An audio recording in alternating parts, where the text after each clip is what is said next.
Hello friends, welcome. इस video में हम देखेंगे continuous function over C to C+2L। Last video में हमने एग्जांपल्स देखे थे ओवर द रेंज 0 to 2 पाई। अब यहाँ पर ये जो 2 पाई है उसकी जगह पर सिर्फ यहाँ पर ये कांस्टेंट टर्म है, यानी कि यहाँ पर 3 हो सकता है, 2 हो सकता है, 1 हो सकता है, any integer can be there, okay, और any fractional number also. So here it is our given function 2x minus x square over the range 0 to 3 and we have to find its Fourier series। Okay, तो first of all यहाँ पर हम जो given part है उसे लिखेंगे। तो यहाँ पे हमारा गिवन पार्ट क्या है? Given f of x is equal to 2x minus x square and this is over the range 0 to 3। अब अगर ये रेंज को हम C to C+2L के साथ अगर कंपेयर करेंगे तो यहाँ पर C की वैल्यू क्या है? 0। अब अगर C की वैल्यू यहाँ पर 0 पुट करते हैं तो यहाँ पर क्या बचा फिर? 2L, और 2L को हमें कंपेयर करना है 3 के साथ, राइट? तो यहाँ पर L की वैल्यू क्या हो जाएगी? 3/2। So here we can write L is equal to 3/2। Now to find Fourier series, we have the Fourier series f of x is equal to a0/2 plus summation n is equal to 1 to infinity an cos n pi x upon L plus summation n is equal to 1 to infinity bn sin n pi x upon L। अब ये जो L की value है ये value हमें यहाँ पर put करनी है, तो सीरीज़ क्या हो जाएगी? a0/2 plus summation n is equal to 1 to infinity an cos n pi x upon L is 3/2 plus summation n is equal to 1 to infinity bn sin n pi x upon L. What is L? L is 3/2. So this we can write a0/2 plus summation n is equal to 1 to infinity an cos, अब ये जो 2 है ये कहाँ जाएगा? Numerator में, तो ये क्या हो जाएगा? 2n pi upon 3 into x plus summation n is equal to 1 to infinity bn sin, same here 2n pi x upon 3। सो अब यहाँ पर हमें ये फोरियर सीरीज़ फाइंड करने हैं, इसका मतलब हमें ये फोरियर कोएफिशिएंट्स फाइंड करने हैं। So to find this Fourier coefficients again we have a0। What is the value for a0? It is 1/L 0 to 2L। As I told you in last video, यहाँ पर C की value always 0 होती है, right? Lower limit is always 0। तो यहाँ पर जो C to C+2L है वहाँ पर हम C को 0 अगर पुट कर देंगे तो क्या हो जाएगा? 0 to 2L, ऐसा भी हम लिख सकते हैं। तो यहाँ पे ये हो जाएगा f of x dx। अब यहाँ पर L और f of x की वैल्यू पुट कर दीजिए, तो L की वैल्यू क्या है? 3/2 0 to, अब 2L की वैल्यू हमें पुट करनी है, तो 2L की वैल्यू यहाँ पर क्या है? 3। सो यहाँ पे हम लिखेंगे 3 और f of x क्या है? 2x minus x square। सो ये हो जाएगा 2x minus x square dx। अब इसे इंटीग्रेट करना है, तो a0 क्या हो जाएगा? अब ये जो 2 है ये न्यूमरेटर में जाएगा, तो ये हो जाएगा 2/3। Now integrating the term, 2 is constant, x का इंटीग्रेशन x²/2 माइनस x² का integration x³/3, limit from 0 to 3। अब यहाँ पर हम लिमिट पुट करते हैं, upper limit minus lower limit. पर आप लोग यहाँ पर देख सकते हैं अगर लोअर लिमिट हम यहाँ पर पुट करेंगे तो ये टर्म 0 होगी और ये भी टर्म 0 हो जाएगी। तो इसका मतलब यहाँ पर हमें क्या पुट करना है? सिर्फ अपर लिमिट को पुट करना है, क्योंकि लोअर लिमिट के लिए ये वैल्यू क्या हो रही है? 0। तो ये हो जाएगा 2/3 इन ब्रैकेट 2 इंटू, यहाँ पर आप 2 कैंसिल भी कर सकते हैं तो ये लिखने की ज़रूरत नहीं है, एक्स स्क्वायर यानी कि 3 का स्क्वायर क्या है 9 माइनस 3 का यहाँ पर क्यूब है तो 3 का क्यूब क्या है 27 डिवाइडेड बाय 3 माइनस, अब हमें लोअर लिमिट यूज़ करना है। जैसे कि पहले बोला था कि अगर x की वैल्यू 0 पुट करेंगे तो दोनों टर्म क्या होने वाली है 0, राइट। अब इसे अगर सॉल्व करेंगे तो ये हो जाएगा a0 is equal to 2/3 in bracket this 9 minus 27/3 that is 9, this term is completely 0. So what is the value for a0 here? a0 is 0. Similarly we are supposed to find an, this second Fourier coefficient. So what is the value for an here? An is 1 upon L 0 to 2L f of x cos n pi x upon L dx. This is our formula. अब यहाँ पर L की और f of x की value put कर दीजिए तो ये हो जाएगा 1 upon 3/2 0 to 3 f of x क्या है यहाँ पर आप देख सकते हैं 2L की वैल्यू क्या है यहाँ पे 3 और f of x क्या है 2x माइनस एक्स स्क्वायर, तो ये हो जाएगा 2x minus x square into cos n pi x upon L is 3/2 dx, यानी कि ये हो जाएगा, ये 2 अब न्यूमरेटर में जाएगा तो ये होगा 2/3 0 to 3 2x minus x square into cos, यानी कि ये 2 भी न्यूमरेटर में जाएगा तो ये होगा 2n pi upon 3 into x D x. ये जो x है ये हम बाहर भी लिख सकते हैं, पर ये जो है ये आपका कंप्लीट थीटा है, राइट। अब यहाँ पर हम इसका इंटीग्रेशन निकालेंगे। जैसे कि लास्ट वीडियो में, शुरू के वीडियोज़ में मैंने आपको बेसिक में बताया था u इंटू वी का रिज़ल्ट यहाँ पे हमें अप्लाई करना है। तो u इंटू वी का रिज़ल्ट क्या है, फिर से यहाँ पर एक बार आपको लिख कर देती हूँ। u into v is u into v one minus u dash into v two plus u double dash into v three minus so on. तो ये जो प्रोसेस है ये कंटिन्यू कब तक रहेगी, जब तक कि डेरिवेटिव की जो टर्म होती है वो कांस्टेंट नहीं हो जाती। तो अब यहाँ पर ये जो टर्म है, यहाँ पर डेरिवेटिव किसका लेना है और इंटीग्रेशन किसका लेना है, ये हमें डिसाइड करना है। तो डेरिवेटिव अगर ये टर्म का लेंगे तो आफ्टर सम डेरिवेटिव ये टर्म क्या हो जाएगी कांस्टेंट। पर अगर कॉस का डेरिवेटिव लेंगे तो ऐसा होगा नहीं, क्योंकि कॉस का साइन डेरिवेटिव होता है, साइन का फिर से कॉस, यानी कि ये प्रोसेस कंटिन्यू होगी, ये कभी स्टॉप नहीं होगी। तो इसीलिए ये हो जाएगा आपका u और ये हो जाएगा आपका v। तो ये फॉर्मूला हम यहाँ पर यूज़ करेंगे। सो 2/3 इंटीग्रेशन, अब यहाँ पर आप देख सकते हैं जो डेरिवेटिव की टर्म है वो पहले कांस्टेंट होती है, एज इट इज़ उसे आपको लिखना है, इनटू जो इंटीग्रेशन की टर्म है उसे हमें इंटीग्रेट करना है v1, यानी कि उसका फर्स्ट इंटीग्रेशन। तो कॉस का इंटीग्रेशन क्या होता है साइन, बाकी की टर्म को आप एज इट इज़ लिख दीजिए। अब यहाँ पर आपको एक ध्यान रखना है कि जब आप इंटीग्रेशन लेते हैं तो जो कांस्टेंट टर्म होती है उससे डिवाइड करना होता है। तो ये हो जाएगा 2n पाई अपॉन 3 माइनस, अब फिर से क्या करना है, हमें सेकेंड टर्म लिखनी है। तो सेकेंड टर्म में अब डेरिवेटिव और उसका सेकेंड इंटीग्रेशन लेना है, राइट। तो ये टर्म का हमें यहाँ पर डेरिवेटिव निकालना है। तो डेरिवेटिव क्या हो जाएगा 2 माइनस 2x, और साइन का इंटीग्रेशन अब यहाँ पे क्या है minus cos 2n pi upon 3 into x divided by, अब ऑलरेडी ये कांस्टेंट टर्म है यहाँ पर, राइट। फिर से अब इसका इंटीग्रेशन लेने के बाद फिर से यही टर्म नीचे आएगी, तो इसका मतलब ये पूरी टर्म का क्या हो जाएगा स्क्वायर।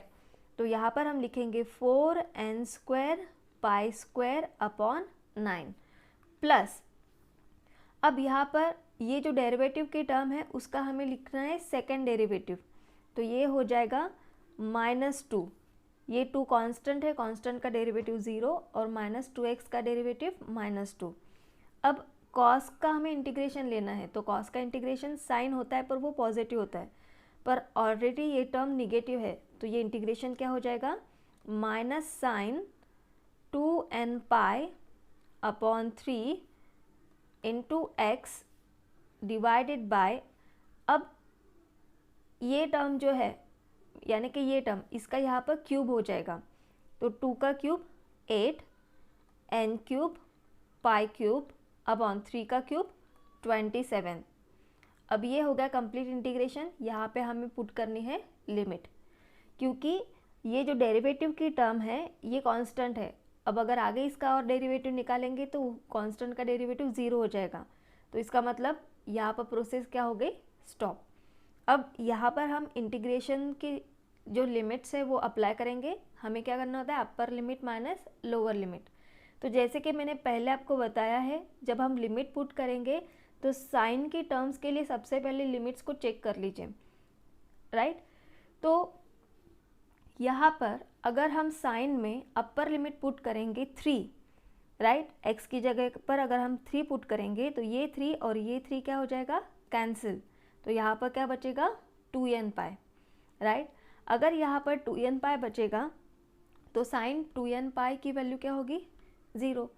साइन 2n पाई लो या फिर साइन n पाई लो, हमेशा वो वैल्यूज़ क्या होगी, 0। तो लास्ट टाइम भी मैंने आपको वीडियो में बताया था, साइन 2n पाई 0 होता है, साइन n पाई भी 0 होता है, ओके। तो यहाँ पर अगर x की वैल्यू अपर लिमिट हम पुट करते हैं 3, तो 3 कैंसिल हो जाने के बाद साइन 2n पाई 0 होने वाला है। और अगर लोअर लिमिट हम पुट करते हैं तो साइन 0 भी क्या है, 0। यानी कि दोनों लिमिट के लिए ये टर्म क्या होने वाली है, 0। इसीलिए यहाँ पर हम अब लिमिट पुट नहीं करेंगे, राइट।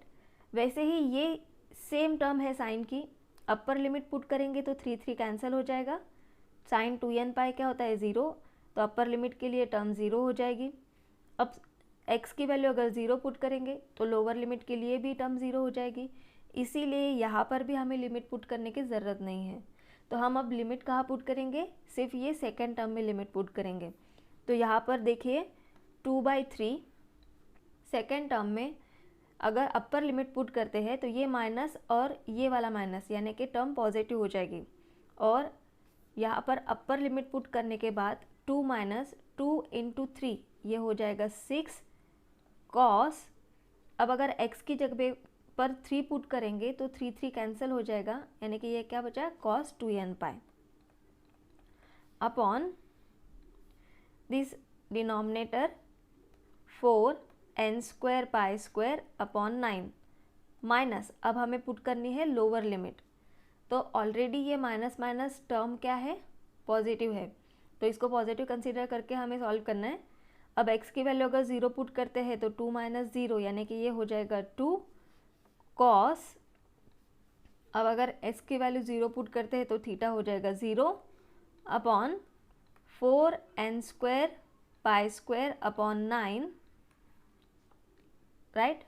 अब इसे सॉल्व करते हैं तो 2 - 6 क्या होगा, राइट, इट इज़ -4।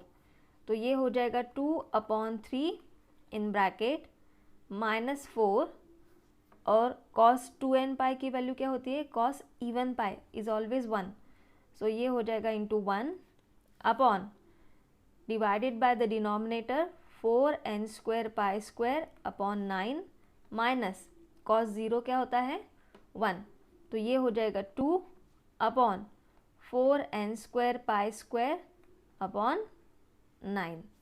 अब इसे अगर सिंप्लीफाई करेंगे तो ये हो जाएगा 2/3 इन ब्रैकेट माइनस, अब ये जो 9 है ये 9 हम ऊपर शिफ्ट कर सकते हैं, तो ये 9 4 सा क्या हो जाएगा 36, यानी कि -36 upon 4n² pi square minus ये 9 अगर ऊपर शिफ्ट करेंगे तो 9 2 ज़ा 18, यानी कि 18 upon 4n² pi square.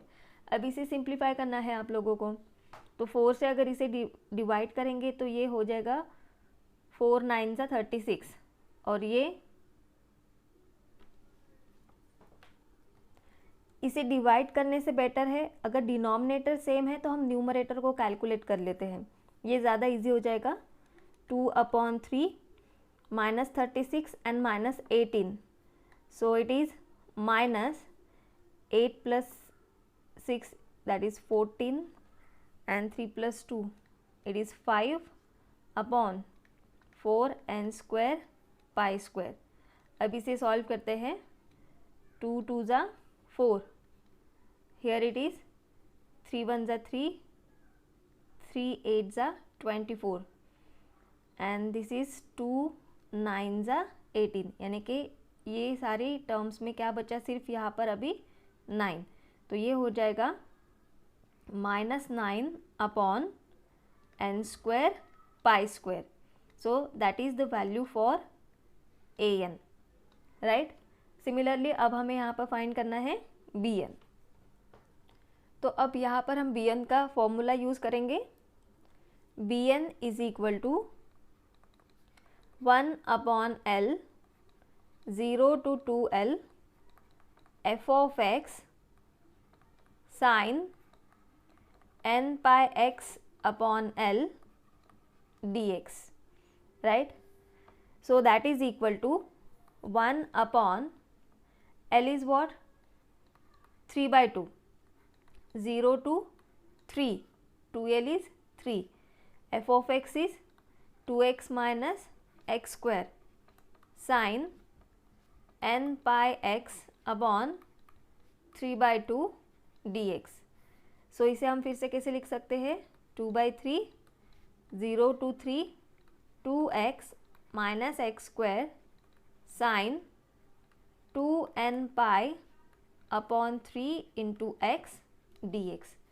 Now integrating 2/3, apply here UV rule, this 2x minus x square is now constant, sine का इंटीग्रेशन क्या हो जाएगा, minus cos, theta is 2n pi upon 3 into x divided by derivative of this theta, this is the constant term, so it is 2n pi upon 3 minus, अब इसका derivative लेते हैं तो ये हो जाएगा 2 माइनस 2x और कॉस का इंटीग्रेशन साइन, तो ये हो जाएगा माइनस साइन, क्योंकि ऑलरेडी टर्म माइनस है तो यहाँ पर माइनस आएगा, राइट।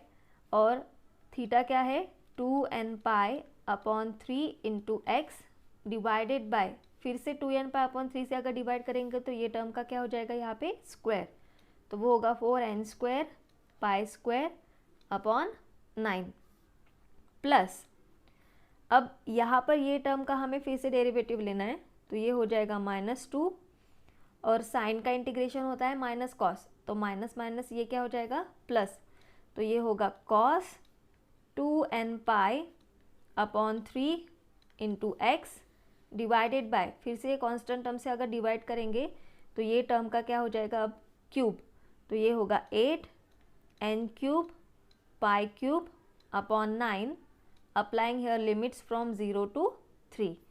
तो अब अगर हम bn में लिमिट्स को अप्लाई करेंगे तो टर्म्स क्या होगी, देखिए 2/3 अपर लिमिट, पहले साइन के लिए हमें चेक करना है, अगर 3 पुट करते हैं तो 3 कैंसिल और साइन 2n पाई क्या होता है 0, और अगर 0 पुट करेंगे तो साइन 0 भी क्या है 0, तो इसीलिए अब यहाँ पर लिमिट पुट करने की ज़रूरत नहीं है, लिमिट पुट करेंगे फर्स्ट और लास्ट टर्म में, राइट। तो सबसे पहले फर्स्ट टर्म में हम अपर लिमिट पुट करते हैं, यहाँ पर अगर x की वैल्यू 3 पुट करते हैं तो 3 2 ये क्या हो जाएगा 6 माइनस 3 का स्क्वायर 9 इंटू माइनस कॉस, अगर यहाँ पर x की वैल्यू 3 पुट करेंगे तो 3 क्या हो जाएगा कैंसिल, तो क्या बचा यहाँ पे cos 2n pi upon divided by this denominator 2n pi upon 3 plus, क्योंकि यहाँ पर ये टर्म प्लस है, अब ये -2 है, राइट, तो यहाँ पर हम लिखेंगे -2 कॉस, यहाँ पर x की वैल्यू 3 पुट करेंगे तो फिर से 3 कैंसिल, यानी कि क्या बचेगा कॉस 2n पाई अपॉन, इसका डिनोमिनेटर क्या है 8n³ pi cube upon 9 minus, अब यहाँ पर लोअर लिमिट हमें यूज़ करनी है, लोअर लिमिट अगर 0 हम पुट करते हैं ये टर्म में तो 0 माइनस 0 यानी कि टर्म क्या हो रही है 0, राइट। तो यहाँ पर लोअर लिमिट के लिए पहली टर्म 0 हो गई, अब दूसरी टर्म में हम पुट करते हैं प्लस -2 इंटू, अगर x की जगह पर 0 पुट करेंगे तो ये हो जाएगा cos 0 upon 8n³ pi cube upon 9, right. अब इसे सिंप्लीफाई करते हैं तो यहाँ पे bn क्या हो जाएगा 2/3 इन ब्रैकेट 6 - 9 -3 और cos 2n पाई की वैल्यू होती है 1, तो ये हो जाएगा -1 upon 2n pi upon 3 plus -2।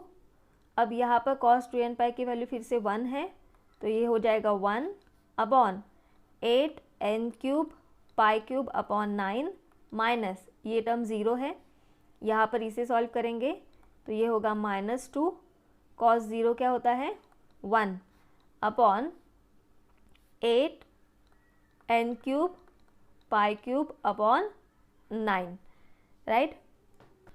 सो यहाँ पर अब अगर आप देखेंगे तो ये माइनस माइनस ये टर्म हो जाएगी पॉजिटिव और ये टर्म है निगेटिव, यहाँ पर प्लस माइनस माइनस और ये माइनस माइनस प्लस, और दोनों टर्म सेम है तो यानी कि ये टर्म हो जाएगी कैंसिल। तो यहाँ पर बचा क्या bn is equal to 2/3 in bracket -3 into -1 यानी कि 3 अपॉन 2n पाई अपॉन 3। ये 3 क्या हो जाएगा कैंसिल, ये 2 क्या हो जाएगा कैंसिल। तो इस पर से हम bn की वैल्यू क्या लिख सकते हैं, ये 3 न्यूमरेटर में गया तो ये हो जाएगा 3 अपॉन n पाई, यानी कि ये हो गई हमारी bn की वैल्यू। अब ये जो bn की वैल्यू है ये यहाँ पर ये जो an की वैल्यू है ये और ये a0 की वैल्यू यहाँ पर हमें ये सीरीज़ में पुट करनी है। तो यहाँ पर a0, an और bn की अगर वैल्यू पुट कर देंगे तो यहाँ हमें फाइनल सीरीज़ मिलेगी ये गिवन फंक्शन के लिए over the range 0 to 3। I hope you like the video, you understand the concept. Thank you for watching this video.